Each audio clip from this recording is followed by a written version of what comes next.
బలవంతుడిదే రాజ్యం, survival of the fittest.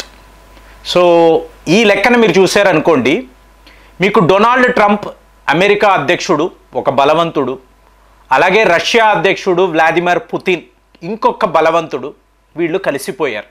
మీకు Donald Trump గారు ఒక 27 లైన్లు కలిగిన ఒక మెసేజ్ ఎక్కడ ఎక్స్ ప్లాట్ఫామ్లో పెట్టారు.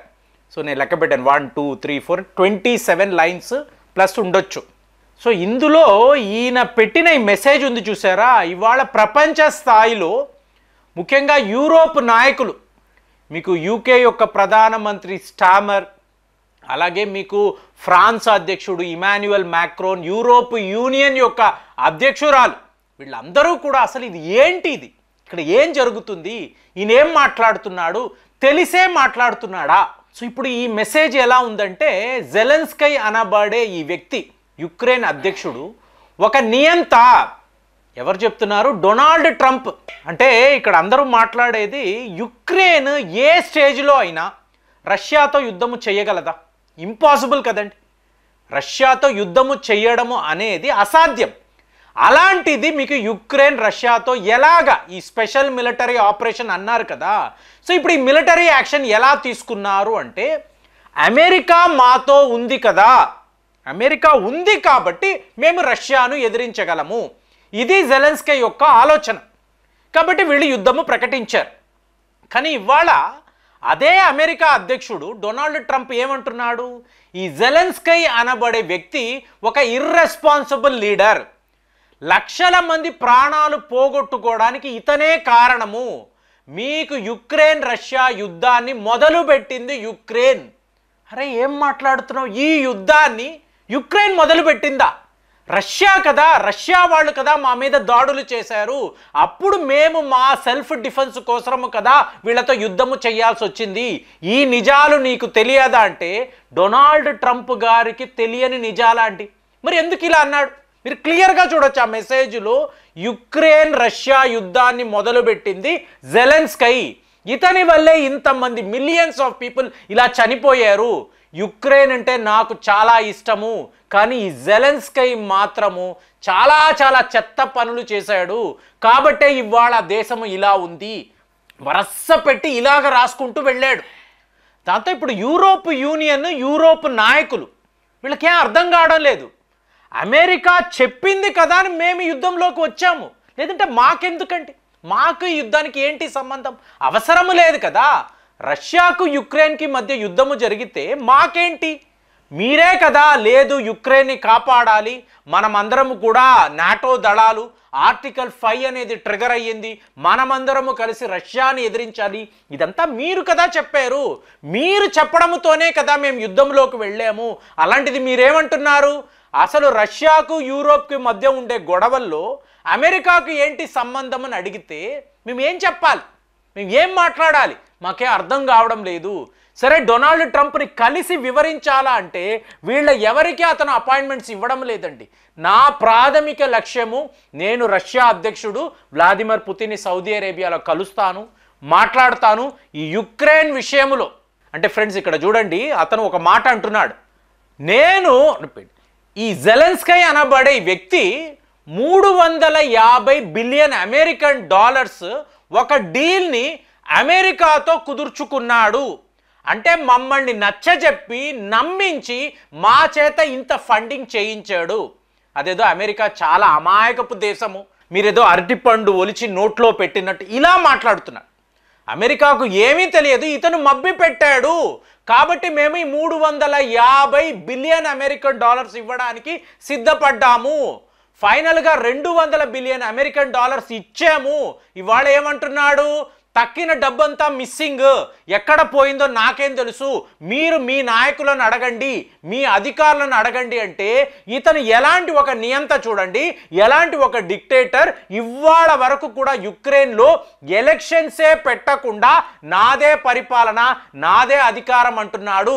ఇది ఎంత తప్పు? రష్యాలో ఎలక్షన్స్ జరిగాయి, వ్లాదిమిర్ పుతిన్ ప్రజలు ఎంచుకున్నారు, భారత్లో నరేంద్ర మోదీని వీళ్ళు ప్రైమ్ మినిస్టర్గా మళ్ళీ అంగీకరించారు, అమెరికాలో నేను అధ్యక్షుడిగా ఎంచుకోబడ్డాను. అలాంటిది నువ్వు యుక్రెయిన్లో ఉంటూ ఎందుకు ఎన్నికలు నిర్వహించవు అంటే, ఇప్పుడు మీరు యుక్రెయిన్లో ఎలక్షన్స్ పెట్టారు అనుకోండి, జెలెన్స్కీ చిత్తుగా ఓడిపోతాడు. కాబట్టే ఎలక్షన్సే లేని యుక్రెయిన్ని అతను ఇవాళ చూస్తున్నాడు, ఒక పరిపాలన అంటున్నాడు. కానీ ఇక్కడ డొనాల్డ్ ట్రంప్ మాట్లాడుతున్న మాటలు, అతని తీరు ఎవరికి అర్థం కావడం లేదు. యూరోప్ వాళ్ళైతే బిత్తరపోయి అసలు ఇది ఏం జరుగుతుంది, ఎందుకు ఇతను ఇలా మాట్లాడుతున్నాడు, గత 3 ఏళ్ల నుంచి ఇది అమెరికాకు రష్యాకు మధ్య యుద్ధంగానే మేమైతే చూసాము, అమెరికాకు సపోర్ట్గా మేము ఆయుధాలు డబ్బు అనేది ఇచ్చాము, అలాంటిది ఇతను రష్యాతో కలిసిపోయి మమ్మల్ని ఎదిరిస్తున్నాడు, జెలెన్స్కీని ఒక నియంత డిక్టేటర్ అంటున్నాడు, ఇట్లా సడన్గా ఇలా ప్లేటు పిరాయిస్తే మేమందరం ఏమైపోవాలి, మరి మా డబ్బేంటి, మా ఆయుధాలేంటి, ఇన్ని అడుగుతున్నారు. ఇక్కడ చూడండి ఫ్రెండ్స్, చాలా ముఖ్యమైన విషయము, యుఎస్ మీడియా వాళ్ళు డొనాల్డ్ ట్రంప్ని ఇష్టము వచ్చినట్టు తిడుతున్నారు. నువ్వు ఒక ఇడియట్వి, నీకు నిజాలు తెలియవు, అసలు యుద్ధం అనేది యుక్రెయిన్ ఎందుకు మొదలు పెడుతుంది, మీకు పుతిన్ కదా మొదలు పెట్టారు అంటే, అలా కాదండి. ఇక్కడ డొనాల్డ్ ట్రంప్కి కొన్ని నిజాలు తెలియాలి, అమెరికా మీడియాకు కూడా కొన్ని, అంటే వాళ్ళకి తెలియదని కాదు, వాళ్ళు ఈ గొడవల్లో అసలు సిసలైన విషయాలు మర్చిపోతున్నారు. ఇప్పుడు 2021 డిసెంబర్ నెల వ్లాదిమిర్ పుతిన్ గారు భారత్ వస్తున్నారు.